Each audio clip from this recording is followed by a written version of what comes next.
Hey everybody, it's Cody here, raid leader for Exiled Power, and we are on the eve of the Legion pre-patch. If you're watching this video, it's probably going to be day of the pre-patch. If you're watching it later, this will be a look back at what happened during the pre-patch. So I just wanted to share with you guys everything from the Blizzard patch notes, everything that's happening for the Legion pre-patch that's going to happen. This is about a 30-day, a 1-month period before Legion is released. These are all the changes that are being put in place tomorrow, Tuesday, July 19th, ahead of the Legion release on August 30th. So let's go down the list. Let's look at some of the changes that are happening tomorrow or today, depending on when you look at this video. The first one is the total overhaul of the transmog system. We've talked about it in a few other videos.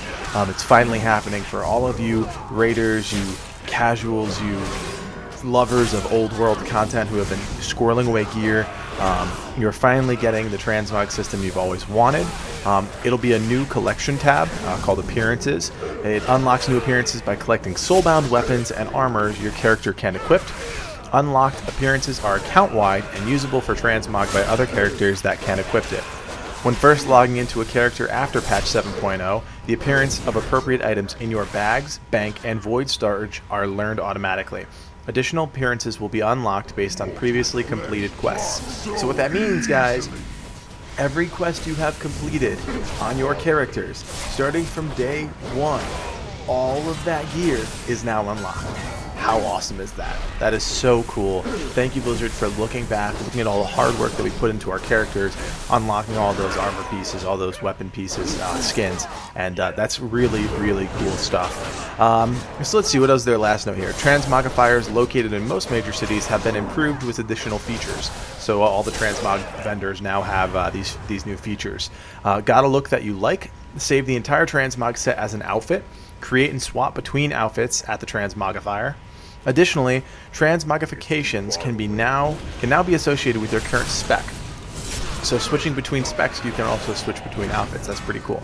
And the option to hide helmet, cloak, and shoulders has been moved into the transmog system. So it's no longer in the interface options, it's in the transmog vendor. So that's really cool, guys. That's the first big thing coming tomorrow, or today, or whenever you looked at this video. The next thing is the PvP revamp, progression, and honor system. So I'm just going to go down the bullet points here. The PvP reward system will now provide appropriate items for players level 100 and below. Honor points and conquest points have been removed as currency. They are gone. They are gone. Hopefully you've spent all of your stuff tonight. And yeah, out of sight, out of mind. Items that were purchased using honor or conquest are now available for purchase with marks of honor that can be earned from battlegrounds, arenas, and skirmishes. Kind of an old world token system, but that's how you get all the current gear, which is now the old gear. And learn more about the PvP changes on the Legion PvP preview. So if you're interested in that stuff, you can go check it out on the website. So that's cool. Gear has been normalized in PvP combat. Characters entering a skirmish arena, battleground, rated battleground, or Ashran now receive an aura called Principles of War. And what Principles of War does is it removes all stats gained from gear: haste, stamina, strength, etc. It disables gear-related bonuses like trinket effects and set bonuses, and gives the character stats based on their spec, and increased based on overall item level. The goal is to provide a much more finely tuned and balanced PvP experience. Guys, this is what we have just talked about in a few of our other videos. They are working to make PvP a fair and balanced system where it's about how well you play your class, not how much gear you have, how much time you spend in arenas. This is a very cool concept. A lot of games are doing this. Hopefully Blizzard can make it happen. This is the first step on hopefully a long and prosperous path to making PvP relevant in the World of Warcraft universe. So enjoy that one. Arenas, the pennant attached to the back of the character now changes its appearance based on the player's best rating. The 5v5 arena bracket has been retired. Arena Master achievements have been converted into a feat of strength. Wow, I did not know that was happening. But like I've said in multiple videos, I am not a PvP guy, so there you go. The 5s are going away. And then Battleground. Winning a Battleground with a character below level 110 now rewards a crate of battlefield goods. Players on the opposing teams also have a chance to receive a crate with an increasing chance based on team score at the end of the match. The crate contains a piece of armor appropriate to the character's level and spec, with the chance for the crate to contain additional rewards such as weapons or relics. So that's definitely setting the stage for Legion stuff with the relics and whatnot. So there you go. The next big change, which affects my team quite a bit, is the raids. Now, this first one here is for Hellfire Citadel, and its enemies on normal, heroic, and mythic now deal roughly 30% less damage. Sounds good off the bat, right? But don't forget, all of the character class changes are coming tomorrow as well, guys, and we are dealing a lot less damage. A lot of things are being changed. Trinkets are going by the wayside. Weapons are going by the wayside. Multi-strike is gone. There's a lot of things that are changing very quickly. So a 30% as a flat nerf to all enemies and HFC may sound good on the surface, but we will see. Legacy, let's see here. Normalized gold from Legacy raids prior to Warlords of Draenor. Heroic difficulty Cataclysm raids now award less gold than before, while raids for Mist of Pandaria and Wrath of the Lich King will now award more gold. Runes of AQ now resets daily instead of every 3 days. So a little changes to some old world content, giving you a little bit more gold from Mist of Pandaria and Wrath of the Lich King stuff, less gold from the Cataclysm stuff. So that's cool. Let's see here. Legendary Ring Quest. Players can no longer start the quest for the Legendary Ring. If you don't have it, you're out of luck. Sorry, guys. All creatures and NPCs can now be tapped by up to 5 other characters. That's cool, I guess. The Brawlers Guild is taking a break, so hopefully you got your Brawlers Guild stuff taken care of because it's gone. And the Stranglethorn Fishing Extravaganza has also taken a break. So if you haven't done the Brawlers Guild or the fishing stuff in Stranglethorn, you are out of luck. Wait for the next time it opens up, I guess. Let's see here. What's next? Items and itemization.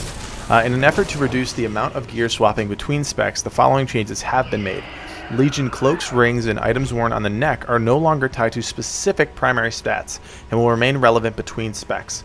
Spirit and bonus armor have been removed. So let's see. Spirit, bonus armor, multi-strike, all gone. Cloaks, rings, and neck pieces are all going to have base stats that are relevant to your class, not your spec. So if you're a druid and you're a boomkin, resto, and feral, it's all going to be relevant to you as a class, not a spec. So that's interesting. Like I just said, multi-strike has also been removed. Trinkets obtained from raids, PvP, and world drops in Warlords were overtuned and have been brought back to intended power levels. It's about damn time. Soul cap? Anyone? Soul cap? No? Okay. Well, trinkets are getting a nerf. If you've looked at any of the sims, if you're at all interested in Legion sims, a lot of trinkets are being totally, like, you look at the list now and you're like, what the heck? I'm a hunter, and the 2 trinkets for me are a socketed chip soul prism, which is off of Kazakh, and a drop off of docks, mythic docks, I believe. I have a chip soul prism just because I restored it and I was lucky enough to have one. But take a look. Your trinkets are totally going to change. If you're intending on raiding in the next month, you're definitely going to want to look at that stuff. Set bonuses for item sets from expansions prior to Warlords of Draenor have been deactivated. Though the text describing their function still remains. So basically, if you have any tier bonuses from the very first raid all the way up before Warlords or Draenor tiers, then all of those set bonuses are going away. There's no reason for them to still exist because nobody uses them. Probably just a way for them to clean up the clutter, I guess. And then spell power on all caster weapons has been consolidated into intellect to make it easier to compare item power between 2 caster weapons. Overall weapon power remains unchanged. So they're getting rid of spell power on weapons and just making it intellect. So that's cool. Let's see here. Equipment limits on the amount of crafted gear that can be worn have been removed. So you no longer can create 3 crafted items. You can create as many as you'd like. Potions of luck and greater potions of luck no longer have an effect. So if you have any of those, you might as well use them or sell them quickly. And then Gladiator's Distinction set bonuses have been removed from all PvP trinkets because you have an honor talent system, right? And the PvP changes. So there you go. Let's see here. Character changes. Okay. Characters can now change between any of the factions while out of combat. Action bar configurations and talent loadouts are saved for each spec. As a result, dual spec has been removed. So dual spec is gone, guys. Now we can play any of the 3 or 4 specs from our class. So there's no longer you're being pigeonholed into Feral or Frost or Marksman or whatever. You can play anything that your class has to offer, and that is a greatly appreciated change, especially for the players that want to play all 3. It's really frustrating, especially as a raider, to say, okay, Johnny, you need to go be Frost for this fight and Fire for this fight, but I really need you to play Arcane once we get further into the instance. So, you know, that kind of stuff seemed annoying and tedious, especially as you were trying to figure out raids and figure out classes and whatnot. So that's no longer a factor, and that's awesome. All the animation effects, all the visual stuff, all the audio, core combat animations, all of that is getting reworked tomorrow, so you'll see a lot of those changes, which is really cool. And then players may now change talents freely when in rested XP areas. The inscription profession can craft consumable items that allows for this to be done in the field. In addition, after queuing into an instance, dungeon, raid, or PvP content, players have a grace period which they can change their talents freely. So basically, guys, if you're in a city, if you're in your garrison, if you're in anywhere that has rested XP, you are going to be able to change your talents, so that's really cool. Other than that, you're going to need to make friends with an inscriptionist, and they will be able to hook you up with an item that allows you to change your talents outside of the rested area. Glyphs are gone. Say goodbye. No more glyphs. Minor glyphs have some cosmetic effects. They kind of remain in the game. Not all of them, but some of them do. And let's see here. Specific spells have been converted into cosmetic items that provide the same effect as before. Some minor glyphs that made cosmetic alterations. Yeah, so just glyphs are gone. Minor glyphs stick around, only if they do something cosmetic that we all care about. Gnomes can now be hunters. That's cool. There you go. I bet you'll see a bunch of gnomes running around. Let's see here. Draenor perks removed. No more Draenor perks in the game, so you can say goodbye to those. And then a few more things here. Armor changes. Hunters and shamans can now equip mail armor from level 1. That's an improvement down from level 40. And then warriors and plate can now equip plate armor at level 1, and that's also down from level 40. And new plate and mail rewards are available to those guys doing the low level quests. So if you're leveling one of those classes, you'll start right off the bat with plate. So that's cool. Let's see here. There's a few changes to racials, and obviously we all know what racial is getting the nerf first. It is every man for himself. This is a human-only racial, and it removes all stun effects and shares a 30-second cooldown with other items or abilities that have a similar effect. Obviously, guys, if you look at any of the PvP brackets or stats or whatever, humans are always at the top, players that play humans, because they basically get a free trinket. And now that's finally going away, and that's awesome. The human spirit has been redesigned. Human characters now gain 1% more of any secondary stat, haste, crit, mastery verse from all sources. So some changes to the human racials there. So that's great. Obviously, the big thing, class changes tomorrow, right? All of the class changes are coming tomorrow. I am not going through every single one right now.